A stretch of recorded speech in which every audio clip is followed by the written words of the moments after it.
I want to make it very clear in the beginning, I'm not anti-government. I don't believe in terrorism. And I want to make it especially clear that there are a lot of good people in the FBI and the CIA, naval intelligence, army intelligence, military intelligence, NSA. Unfortunately, there are a few key people in key positions who have made a difference, a big difference, in what's happening in America today. So, looking back, my personal experiences, I retired from the FBI March 1979. At that time, I was in charge of the FBI Los Angeles Division. I had more than 700 personnel under my command. The Attorney General of the United States, Griffin Bell, asked me after I retired if I'd coordinate security for the Pan American Games. I did. I was a consultant in the 1984 Los Angeles Olympics. I was a consultant for former Governor Jerry Brown, California Narcotic Authority. So I do have credentials. My first major, and credibility, believe me. Now, if you read the internet, you may not think so, because there are some heavy-duty FBI informants out there like Stu Webb and Barbara Hartwell, who are MKUltra mind control victims, CIA mind control victims, who are making all kinds of disparaging remarks about me. But I don't want to deal with those people, because if you read their material, you'll see that it's designed to discredit people like me, former State Senator John DeCamp, and other leaders who are trying our best to expose what's happening in America today, and actually around the world. Let's go back to 1776, May the 1st. Adam Weishaupt was commissioned by the Rothschild family to set up the goals to control and take over the world with a one world government. Adam Weishaupt came up with 25 goals. Among these goals were control the press, corrupt the youth through sex and drugs, elect our own people meaning the Illuminati, to key positions in all levels of the government, city, county, state, and federal. And it goes on. The final goal was to take over the world, the one world government. Information is very well documented by William Guy Carr in his book, Pawns in the Game. When I retired, I had no idea what was going on. I had no idea about the Illuminati. I had no idea about Adam Weishaupt. However, my first major investigation when I returned from Puerto Rico was the Dr. Jeffrey R. McDonald case. He's a former Green Beret doctor who was convicted of murdering his wife and 2 children at Fort Bragg, February 17, 1970. He'd been tried and convicted and sentenced to 3 consecutive life sentences. I was asked by the defense team to investigate the case because they claimed that Dr. McDonald was innocent. I said I would, but if I learned that he murdered his wife and 2 children, I would discontinue my investigation, no longer become involved. I want you to know I'm still working for Dr. McDonald. He is an innocent man. Now, once I became involved in the case, I had to read everything, and I learned that evidence was lost, evidence was stolen, evidence was altered. An FBI agent, Paul Stombaugh, lied before the grand jury. And most important of all, Colette, the wife, had skin where she had fought off the assailants under her fingernails. That skin was handed over to William F. Ivory, the chief investigator for the Army, and it has disappeared. 10 months into the case, October 25, 1980, I through a series of circumstances, I don't have time to go into the details now, obtained a signed confession from one Helena Stokely. I had 3 sessions with her, 10 days each, total of 30 days. Helena told me that Dr. McDonald did not commit those crimes, that they were committed by her satanic cult group. And I said to myself, what's this all about? I don't know anything about Satanism. I read about it in the Bible, of course, and that's about it. But as I delved into the case, I learned that drugs from Southeast Asia were being flown into the United States to various military bases in plastic bags in the bodies of the dead GIs. I further learned from Helena that her satanic cult group was involved in distributing these drugs up and down the East Coast. They were mad at Dr. McDonald because he was abusive to the cult members and the GIs who went to the civilian hospital where he was moonlighting for relief of some sort. So they went in and attacked him that night. There were a total of 7 involved in the crime. She named them all for me. Right now, today, I know where some of them are located. But to further check and document this, I went to the UCLA library, and I found out, in fact, in the Time magazine, January 1, 1973, there was an article about bringing drugs in plastic bags in the body cavities of dead GIs. There was no question in my mind Helena was telling the truth. I gave her a polygraph test and she passed. I had her examined by a psychiatrist and she passed. And as a matter of fact, the government themselves had given her a polygraph examination early in their investigation before I entered the case. And Byzantine, the Army polygraph operator, said that she thought that she was telling the truth. She thought she was there that night. Now, the most recent series of events on the McDonald case. Now, I'm telling you a little bit about the McDonald case because that's what woke me up as to what was going on. It was after that I started researching and went back and found out about the Illuminati.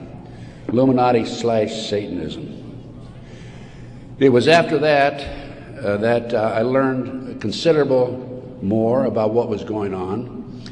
And the most recent information, Dr. McDonald, who's been in the penitentiary for some 25 or 26 years now, appeared before a parole board just 2 days ago, his first that he's ever appeared before a parole board. And the reason he had never appeared before is because, in his opinion, had he appeared before, it would be an admission of guilt.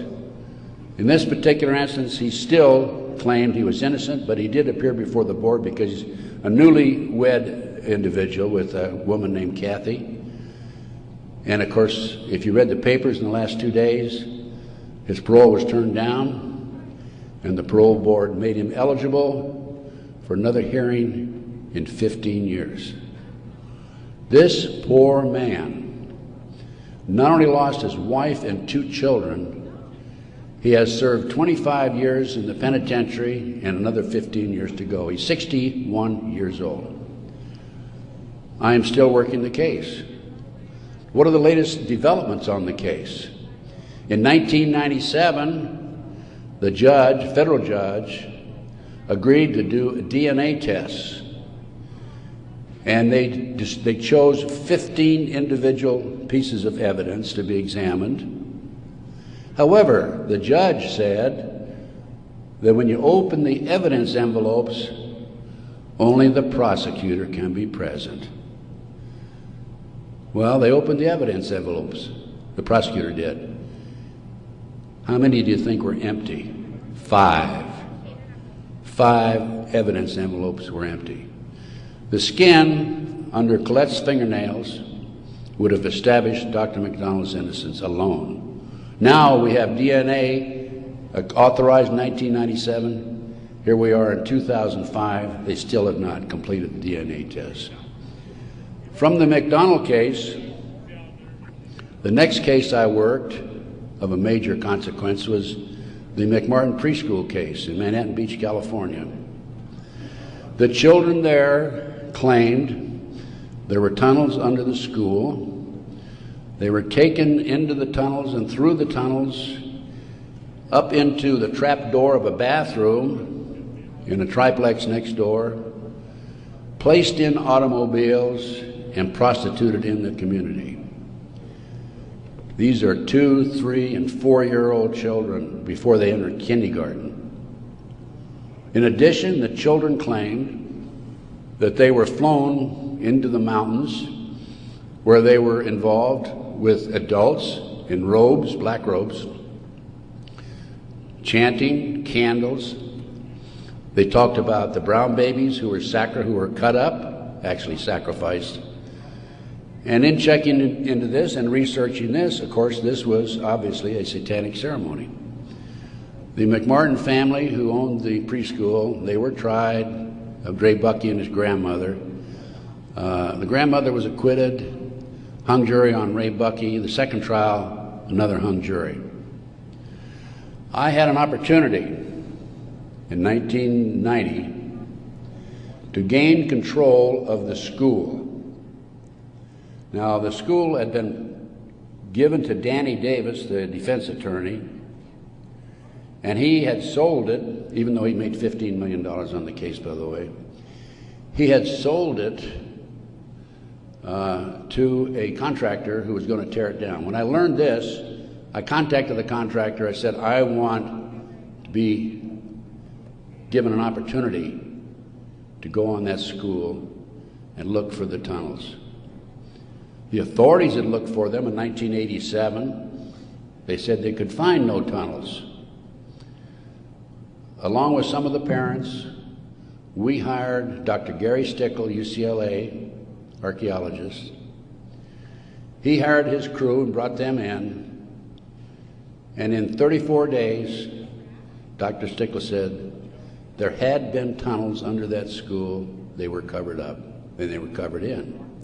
An informant of mine told me that there was an abandoned satanic site in Crestline, California, up in the mountains. I went up into the mountains and obtained photographs, of the site. I have a lecture that I give where these pictures are available. It's called Gunderson Chronicles No. 2. It's a 4-hour lecture that I gave in Kansas City a number of years ago, which shows this abandoned site and also pictures from the McMartin Tunnel school dig. From there, I became involved in another case, very frightening case, because I established, with the help of people like John DeCamp, former state senator in Nebraska, that we have in this country today a covert military criminal enterprise, government enterprise, primarily by U.S. military intelligence, that is operating full throttle, and everybody refuses to investigate it.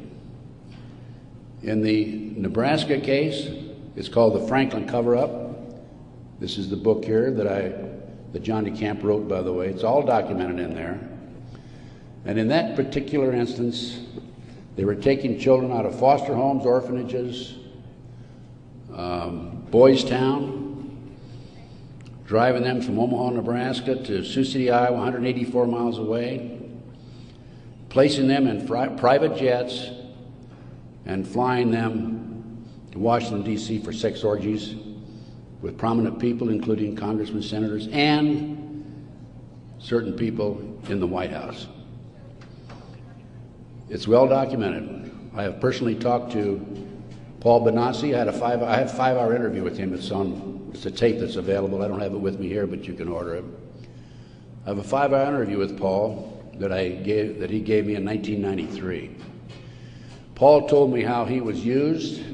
He was part of the kidnapping crew and was used as a decoy when he was 10, 11, 12 years old in parks, shopping malls, to attract the children over near where the adults were in a car waiting for them.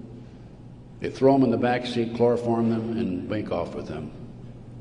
Paul also told me that these children, many of them, become sex slaves Many of them are used as toys. The boys, they call the boys toys. I don't know what they call the girls.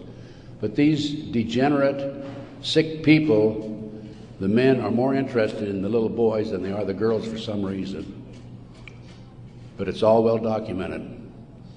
Paul drew the inside living quarters of the White House. Now, this information broke in about 1987. That's about right after I entered, just before I entered the case. I replaced a fellow named Gary Caradori, who was the investigator for a Nebraska Senate committee. Gary met the official photographer of the group, who had split from the group, defected, and agreed to take the pictures that this official photographer gave him, and they met in Chicago, agreed to take the pictures back to the committee. He flew out of Chicago in his private plane, a short distance out of Chicago. The plane exploded in midair, and his briefcase has never been found. He and his 11-year-old boy died. His briefcase has never been found. The rear seat of the airplane has never been found. I had made every attempt possible to obtain possession of or control of that plane, because I wanted to examine it for bomb chemicals, particularly the back seat. It's no longer available. Nobody knows what happened to it. Gary Caradori was a civilian, yet it was taken to a military base for examination. A deputy sheriff was the first one on the scene. He saw the pictures. He started picking up the pictures. An FBI agent came along, took the pictures away from him, told him to keep his mouth shut. He started talking to a few people. A year later, his wife was murdered. He's no longer talking. This international child kidnapping ring, I later learned, was out of Washington, D.C. It was very active, and the organization is known as the Finders. And I have a report on the Finders back there. Everything I'm telling you is documented, by the way. The Finders has been established and operating throughout the 1960s up to the present time. It was exposed in 1987. They moved their operation to Wichita, Kansas, and they're operating right today in Wichita, Kansas. I have taken my report to the FBI a half a dozen times, demanded an investigation, and I have yet to be interviewed. So we have the Finders, we have the Franklin cover-up, which documents what I'm telling you. We have the pawns in the game. Pawns in the game is the Illuminati. This is the Illuminati/satanic movement in this country today. And the last thing I'm going to mention in the way of a book is why Johnny can't come home. Johnny Gosch was, September the 5th, 1982, a newspaper boy on a Sunday, and he was about to deliver his newspapers in West Des Moines, Iowa. He never delivered any newspapers. He disappeared. The mother, Noreen Gosch, was dumbfounded, didn't know what happened, demanded an investigation of the FBI and by the West Des Moines Police Department. The chief of police in West Des Moines said to her, even though he's disappeared, we do not have any witnesses who saw him being grabbed and placed in a car or being taken control of. So we're not going to investigate it. The FBI used the same premise. They refused to investigate it. Now, I've been involved in kidnappings in the FBI, and I can tell you that it's automatic within 24 hours, at the end of 24 hours, that we had to go in my day, this was back in the 50s, 60s, and 70s, we had to go in and start investigating the case after they've disappeared for 24 hours. Today, as I stand here and you sit there, The children are disappearing in this country at the rate of 83 per hour. That's over 700,000 children a year. Now, I can go back to July 1982. The Reader's Digest claimed there were 100,000 children disappearing every year.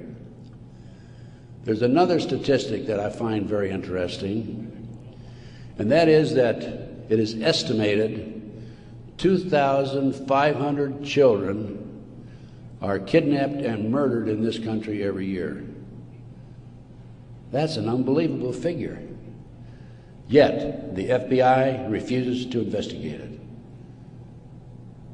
Now, after the Nebraska case, and part of the Nebraska case, most recently, we have a young man named Jeff Gannon, who has appeared in the White House using a fraudulent press pass. This has happened within the last month. Certain people in the White House were questioning him and were suspicious of him because when he would engage in a press conference with the president, President Bush, he was asking what they called soft questions. Soft questions meaning the president would have an answer for them, he'd look good. Somebody started checking into his background. They learned that he was actually an individual named Jim Guckert. This is all on the internet, by the way. And Guckert had a homosexual website. So Jeff Gannon is an alias of Jim Guckert. Now, his picture appeared in the internet, and he is believed to be Johnny Gosch, who was kidnapped September the 5, 1982. The mother, Noreen Gosch, who wrote this book, Why Johnny Can't Come Home, I have a 2-hour interview with her on video, available again if you want to check my order blank. She did not sit still for this. Can you imagine if the 83 mothers of children who disappear every hour would do what Noreen Gosch has done? We wouldn't have this problem today. She went to the FBI, demanded an investigation. They refused to investigate. The police refused to investigate because the case tied into the Franklin cover-up. Some of our top politicians in the country, leading businessmen, Harold Anderson was identified by the children, past publisher of the Omaha World Herald. The head of the Nebraska Forestry Service was identified by these children. There 80 children came forward in this Nebraska case. And it goes, as I said, right up to the White House. In 1987, according to Paul Benassi, he was furnishing toys, or little boys, young boys, to the sick people, certain sick individuals in the White House itself. I have the names of some of these people. No need to mention it here. Some of them are mentioned in the Franklin cover-up. But it does appear that Jeff Gannon is, in fact, Johnny Gosch. Noreen Gosch, the mother, has looked at the pictures. She believes it's Johnny Gosch because he has a scar on his right cheek about the size of a nickel. It's white. Gannon has a scar there also. Little Johnny Gosch had a birthmark on his left chest about 8 inches long. From looking at pictures of Jeff Gannon on the internet, it appears that he had a birthmark at one time, and there's been an attempt to erase it. I personally talked to one of the youngsters who was involved in this network. I've talked to several of them. And he assures me that Jeff Gannon is, in fact, Johnny Gosch. Well, how did Johnny Gosch get from West Des Moines, Iowa, 12 years old, all the way with a phony press pass into the White House as of a few weeks ago? Well, what happened to Johnny is that he was transported from West Des Moines, Iowa to Sioux City. He was placed on a farm for 3 weeks, sexually molested. He was taken to the mountains in Colorado, placed in a cage in a house of some sort, or a cabin, and then later he was used as a sex slave. They didn't kill him, they didn't sacrifice him, although a number of these kids are sacrificed in satanic ceremonies. Now, he escaped with another young man. They stole a car, and in 1997, Johnny knocked on his mother's door at 2:30 in the morning, Noreen Gosh, and said he wanted to talk to her. He was there with another young boy. He came in, he told Noreen, he says, "Mother, I was kidnapped. I've been placed in a covert military CIA-controlled, mind-controlled project and used as a sex slave." He said, "I can't come forward at this time because they will kill me." And then he left. Noreen says that's the last time she talked to him, 1997. Now, several years after that, a girl named Burns, who was a producer for 2020, decided to do a story on the Johnny Gosch kidnapping and the Nebraska case. And she interviewed me. In fact, I spent 5 days with her, gave her the benefit of all my research, which is available to you folks also. And then she got a lead that Johnny was hiding out on an Indian reservation in northern Minnesota.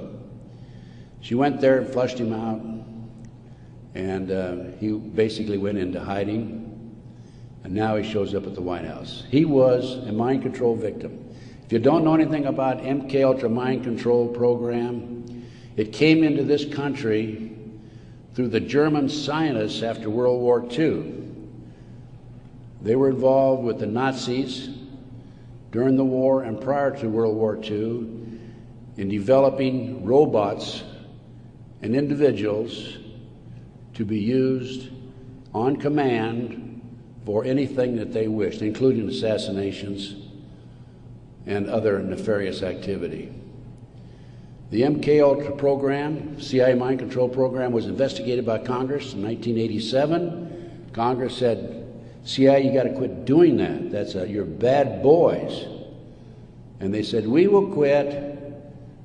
Don't kid yourself. It's very active today. There are people like Barbara Hartwell out there who are mind control victims. She's another one who's been bashing me. I must be doing a pretty good job because I wouldn't have these people criticizing me on the internet like they do. And of course, it doesn't bother me in the least.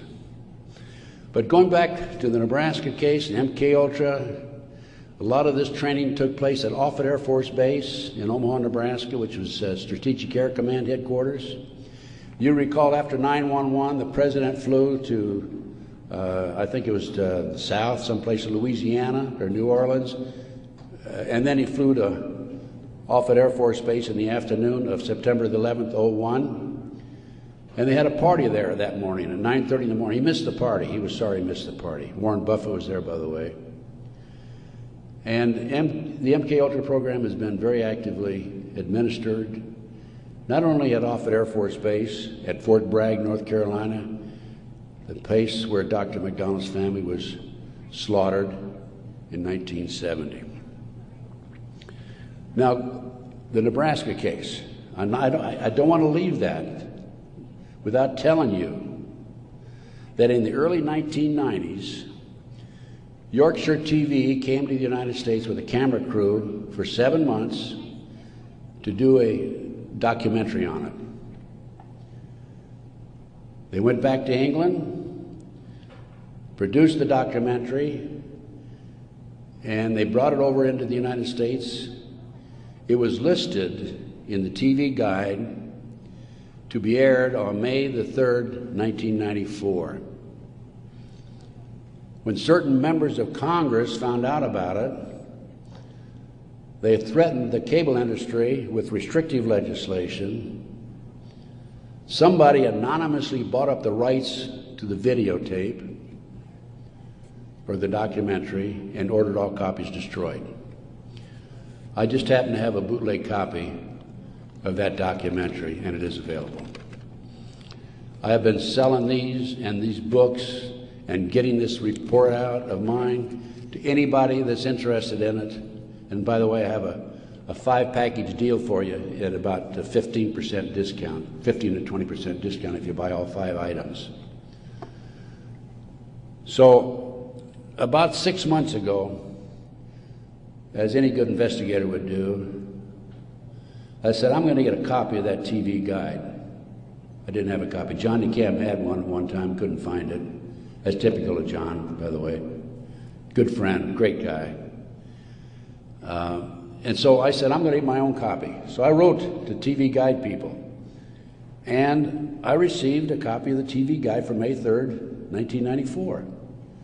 10 p.m. Discovery Channel. It's not listed. A nature show is listed instead on the new reprinted edition. I'm not going to be outfoxed by these people. I went to the Los Angeles Times TV log. It's listed, Conspiracy of Silence. I called a friend of mine in Philadelphia, and I said, check the TV log for the Philadelphia Inquirer. Conspiracy of Silence is listed in the Philadelphia Inquirer. The power of the press. They changed and reprinted the whole TV guide. It never has been shown publicly in the United States, and I doubt if it ever will be shown publicly. But as I said, it is available to you. Now, that's not the end of the story for me, because I am continuously probing, continuously working, continuously talking to various sources and putting it on paper and documenting and getting the word out. This is the direction that we have to go. Americans, for the most part, are oblivious to what's really going on behind the scenes. One of the things that, in addition to the McDonald case, that got me thinking was the Jack Kennedy assassination. So I checked into that, and by the way, I used to be in charge of the FBI in Dallas, and also I was in charge in Los Angeles after Dallas. So in checking into the Jack Kennedy assassination, I learned, no question about it, that it was a joint hit by the CIA and the Chicago mob. Sam Giancana, head of the La Cosa Nostra in Chicago, 3 days before he was to testify before Congress, was shot and killed, murdered. This encouraged me to do some more checking into some of these national terrorist acts that have taken place and other cover-ups in the United States. I interviewed the naval intelligence officer who on December 4th, 1941, received information that the Japanese were going to bomb Pearl Harbor. We had broken the secret code of the Japanese. He told me personally, on December the 4th, he gave it to his superiors. They passed it up the line. After Pearl Harbor, he was subpoenaed to testify before Congress. His boss called him in and said, don't worry about it, don't respond to the subpoena. Someday you'll know why. He never did testify before Congress. And he recently passed on, by the way. So we have not only a cover-up in these other areas, but looking at the national picture, Pearl Harbor. And look at Waco. The military was involved in destroying and shooting and killing, and also the FBI, women and children in Waco. They used tanks, military tanks, in violation of posse comitatus, which is a law that says the military cannot be used to enforce a civilian population. They got away with it. There's an interesting story. I did some research on Waco. As I've told you, I've done a lot of research. And in many instances, I've not only been there, I've done that. And I've been on the scene. I've spent most of my retirement money investigating these matters, including Oklahoma City, and I'll go into that in just a minute, 911 and so forth. But in Waco, there were 4 BATF agents who were shot and killed. Some of the Branch Davidians were tried, sentenced for these, quote, murders, and are serving prison terms today, probably for life. In researching the 4 BATF agents who were shot, I learned every one of them was shot in the head. Now, for those of you who have been in the military, that's a sniper shot, no question about it. One of them, the bullet, the trajectory of the bullet was from above, down through his lip, and into his body, probably from a helicopter. It's interesting to note that these 4 men, BATF agents, at one time were all bodyguards for former President Bill Clinton. That was Waco. Ruby Ridge. Randy Weaver was set up by a BATF, Bureau of Alcohol, Tobacco, and Firearms, informant. He bought a shotgun that was about a 1/4 of an inch too short by law. They arrested him and served him with a warrant. He refused to appear before the courts, and they sent an army after him. Horiuchi, the FBI sharpshooter, shot and killed his wife while she was standing in the doorway. He used to brag about what a great shot he was. Another instance where they tried to railroad a good, loyal American who fell in a trap. And then we have the 1993, continuing with the great conspiracy. I call this a great conspiracy, and that's what it is. Car bombing of the World Trade Center.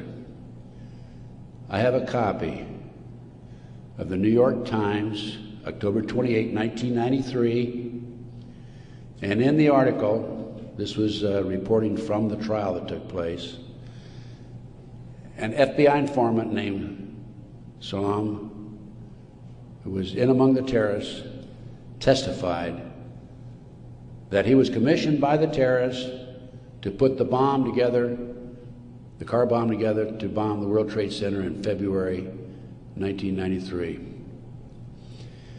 And fortunately for him, when he met with the terrorists, he wore a body mic so he could record every word that was said. Unknown to the FBI, when he met with the FBI, he also wore a body mic. That was probably what kept him from being set up and framed and sent to prison. This is actually in this newspaper article. He went to his FBI superiors, says, I've been commissioned to put the bomb together. We're going to use a dummy bomb, aren't we? And he was told by his FBI superiors, no, we're going to use a real bomb. Now, I don't understand why Congress and Senate, investigators, and our leaders in Washington, D.C. are not jumping up and down over that situation. The FBI not only knew in advance of the car bombing, they furnished the ingredients for the bomb. Why doesn't somebody take some action in that area? Why doesn't somebody investigate this international child kidnapping ring being operated by the CIA? Why are these congressmen voting on bills like the Patriot Act, which takes away many of our constitutional rights and civil liberties in the best interests of, quote, protection for our country and protection from the terrorists? Let me tell you something, ladies and gentlemen. There are people in our government, a rogue outfit, whatever, I'm not sure, who are actually behind these terrorist acts. And the reason they're behind the terrorist acts is so they can pass bills like the Patriot Act. And the reason the congressmen and the senators vote for these stupid bills stupid by our terms and our definition, is because many of them have been set up and framed through sex and drugs. So then we have Oklahoma City, 1995. I personally made 2 trips to Oklahoma City. I investigated Oklahoma City. Because of my report, the defense attorney for Timothy McVeigh sent 2 of his investigators to interview me. I spent 4 hours with them. Actually, I got a lot of information out of them. For example, they told me that they were allowed to tour the remains of the Murrah building in Oklahoma City in the presence of a U.S. Marshal, but they were not allowed under any circumstances to take soil samples or to pick up any evidence for examination. Stephen Jones was their attorney. I heard that they were going to tear down the building. Now, you can trace bombs through what they call the taggants, the chemicals. When I heard this, I called John DeCamp. I said, John, we've got to prevent that building from coming down. And I actually called an outfit in Chicago, the Pat Kennedy Group, who were specialists in examining evidence of this type. And John called McVeigh's attorney, Jones, and because John had a client he was representing who was involved in the case, Jones said, I'll handle the paper, we'll have a hearing, we will prevent that building from coming down. The next thing we heard, the building was coming down. John called Jones, what's going on? And he had no good answer for it. That was evidence. I've been at many a crime scene. It is critical that the evidence be preserved. That was a huge cover-up. McVeigh wrote a letter to his sister. McVeigh was in Special Forces. The government says, military says, oh no, he flunked out. He didn't flunk out. He was recruited out of Special Forces, according to him, a letter he wrote to his sister, to be trained to be a CIA assassin and also to work for the CIA international drug operation, both against the competition and for the CIA pro-drug people. McVeigh was, in my opinion, an MKUltra mind control victim. He was visited in prison in Oklahoma and in Colorado by Dr. Jolly West. This was secret, by the way. I happened to find out because I made some phone calls to the right people. Jolly West was one of the foremost leaders, along with Sidney Gottlieb, in the CIA's MKUltra mind control operation. Why would somebody like Jolly West go interview McVeigh, not only in Oklahoma but also in Colorado during the trial? Because he was a mind control victim himself. At one time, it was reported, I think in the U.S. News and World Report, that McVeigh had a microchip in his buttocks. Our military reportedly have been using microchips to keep track of their soldiers. The bomb in the truck allegedly was a fertilizer bomb. The government first announced that it was a 1,500-pound bomb and then a 2,500-pound bomb, and I think it ended up being 4,800 pounds. That bomb that was in the truck destroyed half the building. A 4,800-pound fertilizer bomb, ammonia nitrate fertilizer bomb, dissipates and did not have the potential, the possibility of destroying that much of the building. After the Oklahoma City bomb went off, I had a call from a friend of mine, Michael Riconosciuto. For those of you who are making notes, look up in the internet, R-I-C-O-N-O-S-C-I-U-T-O. Michael Riconosciuto. I've been working with Michael since the early 1980s, 82 is when I first met him. He was a CIA agent, operative for some 2 decades. He was also an FBI informant at one time. His father owned the Hercules Manufacturing in Silicon Valley, California. Hercules Manufacturing developed what is known as the electro-hydrodynamic gaseous fuel device, which is a highly classified bomb. The bomb was actually manufactured by Dyna Nobel out of Salt Lake City. Now, Michael, in the meantime, is in jail now, right today. In fact, I talked to him yesterday because he started to talk before the Brooks Committee about a very interesting case involving the Promise software. The Promise software was in a computer operation that developed all kinds of intelligence information on you and I and every citizen in America. The Department of Justice leased it for 2 years. At the end of 2 years, they refused to pay Bill and Nancy Hamilton the $10 million they owed them. Then the Department of Justice, through Earl Bryant, past president of United Press International, took that computer and sold it around the world. Sold it to the French, to the English, Israelis, the Canadians.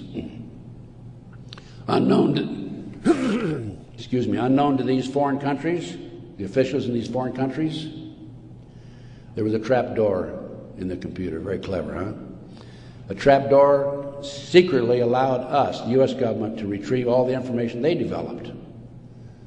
Michael Reconnaisuto was the CIA agent who developed the trap door in the Promise software computer.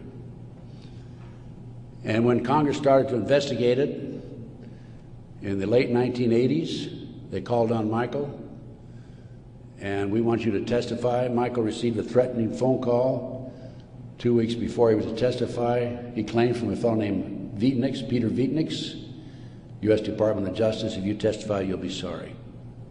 Michael testified anyway. A few weeks later, was arrested for drugs, is now serving a 30-year prison sentence because he dared to expose these nefarious activities by this rogue criminal enterprise operating within the confines of the U.S. government. Now, I got off a little on, I gave you a little background on Michael. Going back to Oklahoma City now, I want you to understand who Michael is. He's not some guy walking down the street with a grocery basket looking for a recycling center, okay? He has credibility. Now, Michael called me right after the Oklahoma City bomb went off, and he said, Ted, he called from prison, by the way, that's my bomb, meaning that Hercules developed it. That was not an ammonia nitrate bomb. Now, when that bomb was tested in 1982, I happened to be with a group of intelligence agents in Palm Springs waiting for the results of that test. It was tested in Area 51. It was underestimated because the power, it was so powerful that 2 of the technicians died. They underestimated the strength of it.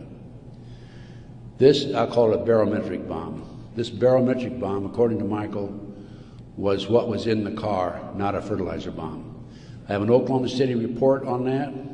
So what did I do as an investigator? Well, I went to the Pickaninny Arsenal in New Jersey, and I gave him the contract number, which I obtained through a science magazine. One of my associates actually did the research on that.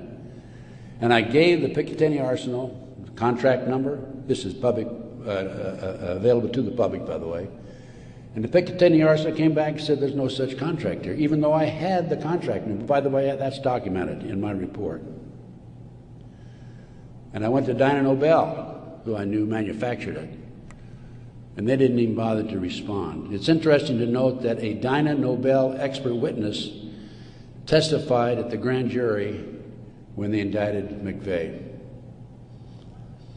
In September of 1995, some 5 or 6 months after the 19th of April, 1995, Oklahoma City, in September, there was a I lost my train of thought there for a minute. Oh, there was an article in Fireman's Magazine. It was written by the editor of Fireman's Magazine. The information was obtained from the Oklahoma City Fire Department. And in that article, again, that's in my report, in that article, it states that 4 unexploded devices were taken out of the building. When people were in the building after the bombing, dying, they discontinued the rescue efforts for some 5 hours while they carried out a bunch of government files, men in blue suits of some sort, sweatsuits. So what I'm telling you is Oklahoma City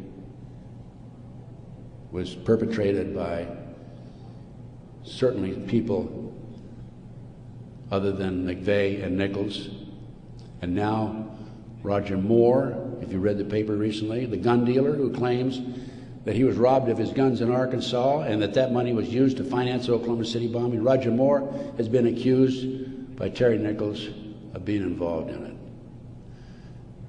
Roger Moore denies it. Roger Moore, at the time of the Oklahoma City bombing, was an FBI informant. I had an inside investigator in Oklahoma City tell me that there were at least 11 other individuals involved in Oklahoma City. Okay, that brings us up. We've gone through Pearl Harbor, Waco, Ruby Ridge, car bombing 93, Oklahoma City 95. That brings us up to 9/11. As I said, Michael's in prison. I'm his, quote, investigator of record, which means I'm like an attorney. I should have access to him on a regular basis. I represent this man. For a year prior to 9/11, actually a year and a half, I tried to get in and see Michael. He was in prison in northern Pennsylvania. I was in the Philadelphia area. The Bureau of Prisons would not allow me to see him. I finally was able to talk to Michael in January 2003. I flew to the East Coast, spent 3 days with him. Michael told me that he had developed information from among his contacts in advance of 9/11 that they were going involved in using missiles, airplane missiles, and they were going involved in skyjackings. They were training Arab terrorists, and also he knew the identity of the person in the United States, an Arab who lived in Paterson, New Jersey, who was the leader of terrorist activity by the Arabs in this country. Now, Michael had this information because you're saying, how could Michael develop this information being in prison? Because I met with Osama bin Laden, along with Michael, along with the State Department representative in the spring of 1986. At that time, I was contacted by a former top Ronnie Reagan official who said, can we help the Afghan rebels? They were our friends then. And I called Michael, I said, what do you think? And he said, let's meet. So there was a fourth fellow there. We didn't know at the time it was Osama bin Laden. Has actually used the name Tim Osman, traveling under Turkish passport.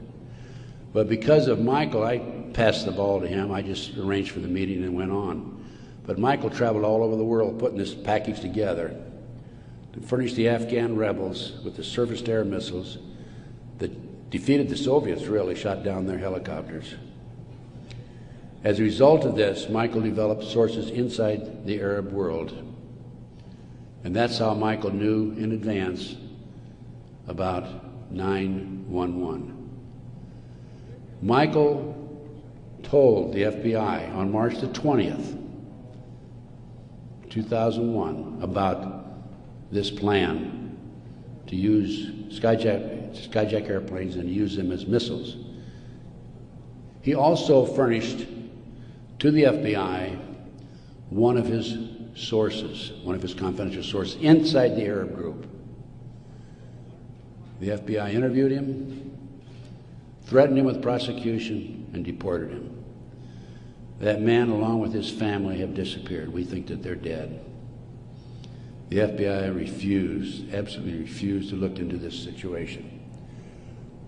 More shocking is that Michael had the names of the people who were obtaining the false names of the people, the Arabs who were obtaining false passports. Had their names. He had the source who could furnish him that information. He told FBI agent Keith Kutry, March 20th, 2001, excuse me. He told Kutry, he says, I'll give you these names, the name of this person who is coordinating the whole project for the Arabs, providing I be given immunity and he be given immunity. Mr. Kutry, in spite of the fact he was armed with this information 6 months prior to 9/11, came back 2 days after 9/11 on the 13th and saw Michael in prison again. Accused Michael of being anti-government, anti-FBI, being a publicity seeker, and so forth, being disloyal. And so Michael, of course, didn't have much to say after that. Michael's still in prison, as I said. But we had this information, the FBI had this information, did nothing with it. Kutry admitted on September the 13th, admitted that the FBI did nothing with it. So after I visited Michael, excuse me, 2003, I felt it was important that I confirm that the FBI did meet with him. The Bureau of Prisons would not furnish Michael with the visitors list to confirm it. And so I started writing letters to the FBI through Senator George Allen. Oh, thank you. Thank you. And to confirm that he did, in fact, meet with them, I wanted to document it. I also asked for the identity of the other agent who was with Agent Kutry. And I had a terrible time. It took me a year and a half writing letters to the FBI to get them to admit that they'd interviewed Michael on March the 20th, 2001. I finally did have that information. That information is available again in one of my reports, my terrorism report that I have in the bag. So that basically brings me up to the present time. I think my time is up. But I feel compelled, as a former FBI agent, I had all this training, and I feel compelled to do everything I can to educate as many fellow Americans as I can as to what's going on behind the scenes. We have been operated and orchestrated primarily by U.S. military intelligence, covert criminal enterprise involving the FBI and the CIA, active in this country today. It's being covered up right from the beginning. They're using FBI informants to set up and frame people. By the way, they tried to frame me on a drug deal back in 1984. It didn't work. The girl that they used to try to frame me contacted me, said, I need to meet with you. We met. She told me the whole story. I took a signed statement from her. Her name is Pam Fawcett. And I said to Pam, Pam, you're working for these people, the DEA and the FBI, in Modesto, by the way. She was making phone calls to me. I said, you're working with these people trying to set me up. Why have you, and of course, in the phone calls, she kept saying, trying to get me to make admissions that had knowledge of a felony, and I wouldn't. I said, I don't have any knowledge of that. Or was involved in a felony, actually. I said, Pam, look, you were working with these people for 6 months. They gave you $2,000. You had the run of the FBI office. You had your own coffee cup. Why did you come to me and tell me this now? And I'd helped her, give her a little advice about her 14-year-old son in the interim, you know, talking back and forth as any individual would do who might be able to help. And she said, "Ted, I woke up the other morning and I realized you're the only honest son of a bitch I've talked to in 6 months." Those were her exact words. The FBI not only tried to set me up on a drug deal, I've also been the victim of 4 separate investigations. They tried to set me up on a fraud case in Dallas. And most recently, very frankly, I've been under surveillance, heavy surveillance. I've had illegal entries into my car, into my apartment. There's been attempts to gas me within the last month. And I was able to anticipate it and avoid it. But they don't want people like me out telling the truth. And that's what I'm doing. And I will not stop. I will continue to do so in the future. So that's basically it. I brought you from 1776 to the present time. We went through one conspiracy after another. Brian Gimble was interviewing Jim Nichols, Terry Nichols' brother, on national TV after the Oklahoma City bombing, by the way. And I had given Jim Nichols my Oklahoma City bombing report. And Jim said to Brian Gumble, he says, "Have you read Ted Gunderson's Oklahoma City report?" And Gumble says, "Oh, Ted Gunderson's a conspiracy theorist." I want you to know I'm not a conspiracy theorist. I'm a conspiracy realist. It is there. All you have to do is get your own website, get your own internet, go out. There's a lot of disinformation out there, but you can pick out what's really solid and what's really truthful. And I have 25 years of research on that back table back there. And if you buy any of my reports or this videotape or any of my material, I want you to make a promise that you will make copies and distribute it far and wide. We need to wake up America. Right now, let me emphasize again, I'm not anti-American. I don't believe in violence. I believe in change through legal means. But we need to wake up an apathetic, sleeping society that is active in America today. And this not only ties into MK Ultra, CIA, it ties into Satanism. There are approximately 4 million practicing Satanists in America today involved in the Nebraska case. And I can go on about satanic cults for another hour, but I think my time is almost up. I might mention that, speaking of Satanism, there are between 50 and 60,000 human sacrifices, according to 3 different sources, in this country every year. The satanic cults operate secretly. The satanic cults are, along with our covert criminal enterprise within the government, a serious threat to our society. And I thank you very much.